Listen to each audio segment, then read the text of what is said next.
Hi guys, അപ്പോൾ ഇന്നൊരു mini vlog ആയിട്ടാണ് വന്നേക്കണത്. ഞങ്ങൾ 4 പേരും കൂടി ഒന്ന് പുറത്ത് പോകാമെന്ന് വിചാരിച്ചിട്ട് വൈകുന്നേരം ആയപ്പോൾ പറവൂർ തട്ടുകടവിലേക്ക് ഒന്ന് പോവാണ് ഫുഡ് കഴിക്കാനായിട്ട്. ഡെസി ഡംപ്ലിങ്സിലേക്കാണ് പോയേക്കുന്നത് കേട്ടോ. വൈകുന്നേരം ഒരു 5 മണിയായപ്പോഴാണ് ഞങ്ങൾ ചെന്നത് അവിടെ. അപ്പം ഞങ്ങൾ ചെന്നപ്പോൾ തന്നെ അത്യാവശ്യം നല്ല തിരക്കൊക്കെ ഉണ്ടായിരുന്നു കേട്ടോ അവിടെ. പറവൂർ തട്ടുകടവിൻ്റെ എൻട്രൻസിൽ തന്നെയാണ് ഈ ഒരു ഫുഡ് കോർട്ട് വന്നിട്ടുള്ളത് കേട്ടോ. വൈകുന്നേരമൊക്കെ തട്ടുകടവിൻ്റെ വ്യൂ നല്ല ഭംഗിയുള്ളതാണ്. തട്ടുകടവിൻ്റെ അധികം വീഡിയോസ് ഞാനിവിടെ ഉൾപ്പെടുത്തുന്നില്ല കേട്ടോ. ഓൾറെഡി ഞാൻ അതിൻ്റെ ഒരു വീഡിയോ ചെയ്തിട്ടുണ്ട് കേട്ടോ. അപ്പോൾ ആ വീഡിയോ കാണാത്തവരുണ്ടെങ്കിൽ ഞാൻ ഡിസ്ക്രിപ്ഷനിൽ കൊടുത്തേക്കാം. അപ്പോൾ അതും കൂടി ഒന്ന് കയറി കണ്ടോളൂ കേട്ടോ.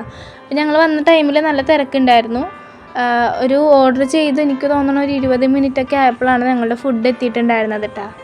ഇതാണ് തട്ടുകടവിലെ നൈറ്റ് ഉണ്ടായിരുന്ന വ്യൂ. ഞങ്ങളൊരു 6 മണി 7 മണിയൊക്കെ ആയിട്ട് അവിടെ നിന്ന് പോകുന്നപ്പോൾ അവിടെ നിന്ന് തിരിച്ചിങ്ങോട്ട് പോകുന്നപ്പോൾ അപ്പോൾ ഞങ്ങൾ ഫുഡ് എത്തിയിട്ടുണ്ട്. ബ്രോസ്റ്റഡ് ചിക്കനും അതുപോലെ മൊമോസ്, ക്രീമി മൊമോസും ആണ് ഞങ്ങൾ ഓർഡർ ചെയ്തിട്ടുണ്ടായിരുന്നത്. എനിക്ക് മൊമോസ് ഭയങ്കര ഇഷ്ടമാണ്. അപ്പോൾ മൊമോസ് വയ്ക്കാൻ വേണ്ടിയിട്ടാണ് ഞാൻ മെയിനിൽ പോയിട്ട്. എനിക്ക് ശരിക്കും മൊമോസ് ഭയങ്കര ഇഷ്ടമായി. മൊമോസിൻ്റെ കൂടെ ഉണ്ടായിരുന്ന ആ ക്രീമിനാണെന്ന് തോന്നുന്നു ഏറ്റവും കൂടുതൽ ടേസ്റ്റ്. ഞാൻ എൻ്റെ ബ്രോസ്റ്റഡ് ചിക്കനൊക്കെ ആ ക്രീമിൽ മുക്കിയാണ് തിന്നത് കേട്ടോ. എനിക്ക് ഭയങ്കര ഇഷ്ടമായിട്ടുണ്ടായിരുന്നു. അപ്പോൾ ഞങ്ങൾ അവിടുന്ന് ഫുഡൊക്കെ കഴിച്ച് കഴിഞ്ഞ് ഇറങ്ങി ബില്ലൊക്കെ കൊടുത്തിറങ്ങിയപ്പോൾ രാത്രി ആയിട്ടുണ്ടായിരുന്നു, ഒരു 7:30 ആയിട്ടുണ്ടായിരുന്നു കേട്ടോ. നൈറ്റിലും നല്ല രീതിക്ക് തിരക്കുണ്ടായിരുന്നു. അങ്ങനെ ഫാമിലി ആയിട്ട് പോയി ഫുഡൊക്കെ കഴിച്ച് ഒരു ദിവസത്തെ ഈവനിങ് അങ്ങനെ തീർത്ത്. അത് കഴിഞ്ഞ് ഞങ്ങളത് തിരിച്ച് വീട്ടിലെത്തിയിട്ടുണ്ട് കേട്ടോ.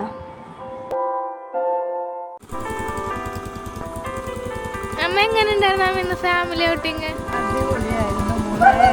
അപ്പം നമ്മുടെ കൊച്ചു വീഡിയോ ഇത്രയേ ഉള്ളൂ. ഇഷ്ടപ്പെട്ട സപ്പോർട്ട് ചെയ്യണം. അടുത്ത വീഡിയോ ആയിട്ട് വരുന്നത് വരെ ബൈ.